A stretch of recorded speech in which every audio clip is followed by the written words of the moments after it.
Film की शुरुआत होती है एक एडवांस शिप से जिसका नाम एवलॉन है। ये शिप एक दूसरे ग्रह पर जा रहा होता है जिसका नाम होमस्टेड 2 है। इस शिप में 5000 पैसेंजर्स और 250 लोगों का क्रू मेंबर है। एक और खास बात, इस शिप को उस ग्रह पर पहुंचने में 120 साल का समय लगने वाला है। ये शिप बहुत ही हाईटेक है और फिर एक दिन इस शिप के आगे एक बहुत बड़ा एस्ट्रॉइड आ जाता है जिससे कि ये शिप तबाह तो कर देता है, लेकिन इस शिप में एक एरर आ जाता है जिसकी वजह से एक पैसेंजर की नींद 120 साल के सफर से पहले ही खुल जाती है और इस पैसेंजर का नाम होता है जिम। तो जिम जैसे ही जागता है तो उसे इन्फॉर्मेशन दी जाती है कि उसका सफर पूरा हो चुका है और जल्द ही वो पृथ्वी पर होगा। ये सुनकर जिम को भी काफी अच्छा लगता है। वो अपने कमरे में जाता है जहाँ पर कि वो फ्रेश होता है और अब वो शिप के सभी पैसेंजर से मिलने के लिए भी बेताब था। जिम यहाँ पर तैयार होकर बाहर निकलता है और जब बाहर निकलता है तो उसे मालूम चलता है कि यहाँ पर जिम के अलावा कोई भी नहीं जागा है और ये सुनने के बाद तो जिम पूरी तरह से शॉक्ड रह जाता है। उसे समझ नहीं आ रहा था कि आखिर ये कैसे हो गया। वो कई जगह से हेल्प लेने की कोशिश भी करता है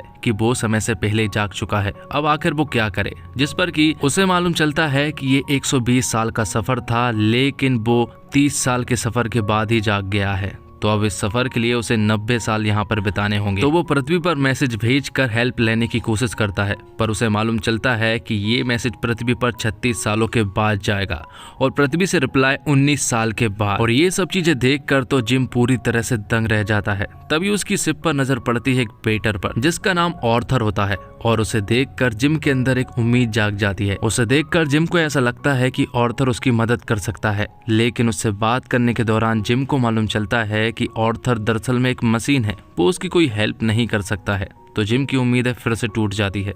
अगले दिन वो उठता है और कॉफी के लिए जब वो कैफेटेरिया में जाता है तो वहां उसे मालूम चलता है कि वो 3rd क्लास पैसेंजर है, इसलिए उसे अच्छी कॉफी भी नहीं मिलती है।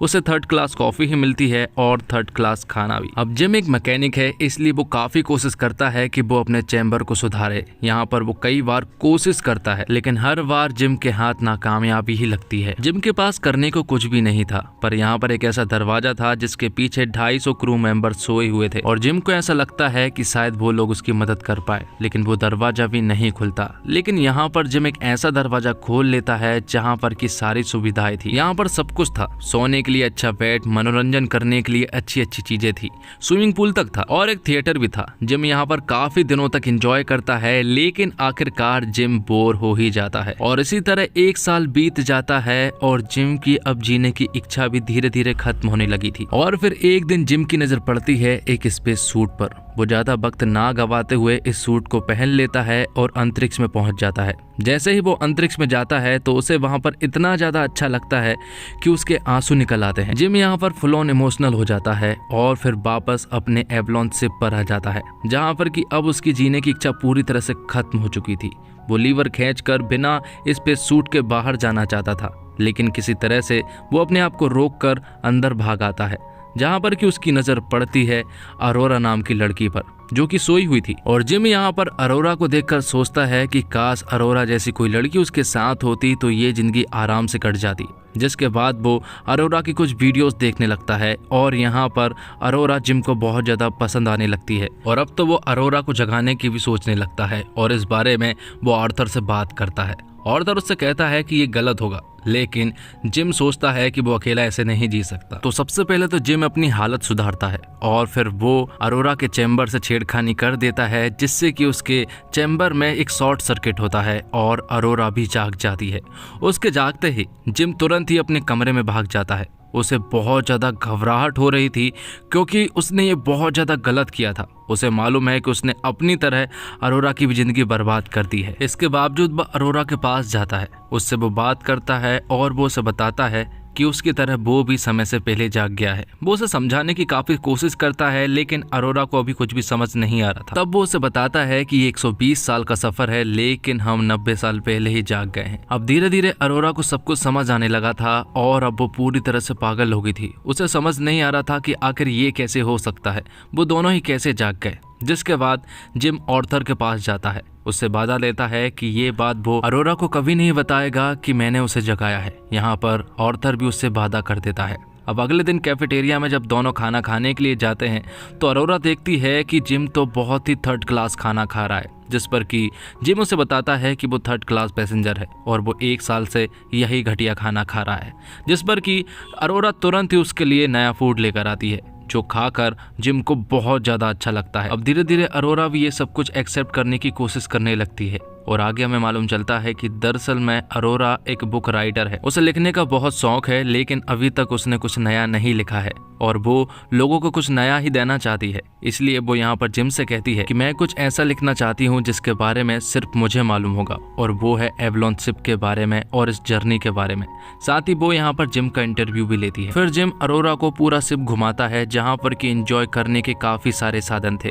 वो पूरा शिप घुमाने के साथ साथ उसे बताता है कि शिप में एक थिएटर है, एक स्विमिंग पूल है जहां पर कि एंजॉय कर सकते हैं। जिसके बाद जिम अरोरा को इम्प्रेस करने में लग जाता है। जिम अरोरा को एक मेटल की बिल्डिंग गिफ्ट करता है जो देखकर अरोरा को बहुत ज्यादा अच्छा लगता है। और फिर एक दिन एक मशीन के द्वारा जिम अरोरा से डेट के लिए भी पूछता है, जिस पर कि अरोरा हाँ कर देती है और फिर वो दोनों डेट के लिए जाते हैं, जहां पर कि अरोरा बहुत ही ज्यादा सुंदर ड्रेस पहन कर आती है और जिम अरोरा को देखता ही रह जाता है। जिसके बाद दोनों ही डिनर पर जाते हैं जहां पर कि वो दोनों एक दूसरे को अपनी पर्सनल बातें भी बता रहे थे। दोनों काफी खुश भी थे। अब जिम अरोरा को एक और सरप्राइज देता है। वो उसे स्पेस सूट के पास ले जाता है और उसे ये पहनवाता है और फिर बाद में दोनों अंतरिक्ष में जाते हैं जहां पर कि अरोरा को बहुत ही ज्यादा अच्छा लगता है। वो काफी इम्प्रेस हो चुकी थी और फिर दोनों एक दूसरे की तरफ फिजिकली अट्रैक्ट भी हो चुके थे और फिर बाद में दोनों रोमांस करना भी शुरू कर देते हैं, क्योंकि अब कहीं ना कहीं दोनों को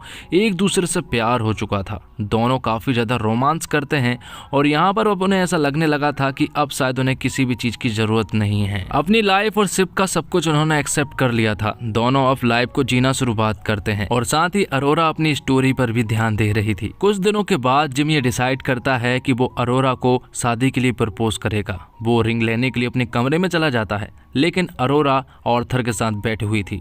वहाँ ऑर्थर से जब वो बात करती है तो ऑर्थर उसे बता देता है कि 1 साल पहले जिम ने तुम्हें एक चैम्बर से जगाया था। और ये सब कुछ जानने के बाद तो अरोरा पूरी तरह से शॉक्ड हो जाती है। वो ये बात जिम से पूछती है और जिम भी उसे झूठ नहीं बोल पाता। वो अरोरा को यहाँ पर सब कुछ सच बता देता है, जो जानकर अरोरा को बहुत ज्यादा दुख होता है। वो एक दिन जिम को बहुत ज्यादा मारती भी है, क्योंकि उसे ये पूरी तरह से धोखा लगा था। और यहीं पर वो जिम को एक बड़ा सा मेटल उठाकर मारने वाली थी, लेकिन बीच में वो रुक जाती है, क्योंकि कहीं ना कहीं अरोरा अभी भी जिम को प्यार करती है। कुछ दिनों के बाद हमें मालूम चलता है कि इस स्पेसशिप की चीजें खराब होना शुरू हो गई है। कैफेटेरिया से लेकर खाना और लिफ्ट भी खराब होने लगी थी। कुछ दिन बीतते हैं और फिर कुछ दिनों के बाद यहाँ पर एंट्री होती है गास नाम के एक आदमी की, जो भी वक्त से पहले जाग चुका था। वो यहाँ पर एक पेड़ के पास खड़े हुए थे जो कि जिम ने लगाया था। यहाँ पर जिम उससे बात करता है और उसे बताता है कि वो लोग वक्त से पहले जाग चुके हैं। ये सारी बातें बताने के बाद गास को भी सब कुछ समझ आने लगा था कि इस शिप में कुछ ना कुछ प्रॉब्लम्स तो जरूर है, क्योंकि इस शिप की चीजें धीरे धीरे खराब हो रही हैं। साथ ही हमें यहाँ पर यह भी मालूम चलता है कि गास बीमार है, क्योंकि एक दिन उसके मुंह से खून आया था। कुछ दिनों के बाद इस शिप की ग्रेविटी खत्म हो जाती है, जिसके कारण सभी लोग हवा में उड़ने लगते हैं। और उस समय अरोरा स्विमिंग पूल में थी, जहां पर कि वो मरने ही वाली थी कि तभी ग्रेविटी वापस आ जाती है। जिसके बाद ये लोग उस शिप को चेक करते हैं, जिसमें कि ढेर सारी प्रॉब्लम्स निकलती है। और अगर ऐसे ही एरर्स निकलते रहे तो ये शिप अपना सफर होने से पहले ही तबाह हो जाएगी। लेकिन तभी इन्हें मालूम चलता है कि गास बीमार है। तब एक हाईटेक मशीन से गास का चेकअप किया जाता है और इस मशीन से पता चलता है कि गास को 612 डिसऑर्डर है और उसे कई सारी गंभीर बीमारियां हैं। मतलब कि गास अब जल्द मरने वाला है। पर गास चाहता है कि वो इस शिप की प्रॉब्लम्स को ठीक करे, लेकिन गास के पास इतना समय भी नहीं होता है। वो यहीं पर अरोरा और जिम के साथ अपनी आखिरी सांसें लेता है और मारा जाता है। लेकिन अब शिप में प्रॉब्लम्स बढ़ने लगी थी। उन्हें किसी तरह से इस शिप को ठीक करना था, वरना ये लोग तो मरेंगे ही। साथ में 500 पैसेंजर्स और 250 लोगों के क्रू मेंबर भी मारे जाएंगे। तो सब कुछ चेक करने के बाद जिम को मालूम चलता है कि इस शिप को बाहर से ठीक किया जा सकता है, क्योंकि अंदर से कोई भी प्रॉब्लम नहीं है, सब कुछ बाहर से ही प्रॉब्लम है। लेकिन यहाँ पर उसके मरने के चांसेस भी बहुत ज्यादा थे और अरोरा ये बिल्कुल नहीं चाहती है कि जिम ऐसा करे, क्योंकि अगर वो बाहर गया तो उसका मरना तो एकदम तय है क्योंकि अरोरा अभी भी जिम से ही प्यार करती है। पर जिम अरोरा और शिप के पैसेंजर्स के लिए ऐसा करता है और वो शिप ठीक भी हो जाती है, जिसे देखकर अरोरा खुश तो हो जाती है, लेकिन उसे मालूम चलता है कि जिम अंतरिक्ष में पहुंच गया है। उसकी सांसें थमने लगी थी।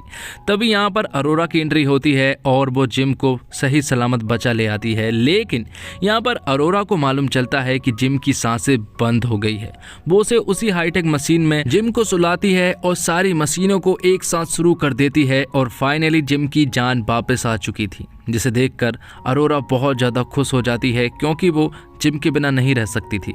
तभी इन्हें मालूम चलता है कि इनके पास एक ऐसा चैम्बर है जिसमें सिर्फ एक इंसान सो सकता है और उसका 120 साल का सफर पूरा हो सकता है। लेकिन अरोरा अब ये सब नहीं चाहती है, उसे जिम के साथ ही रहना है।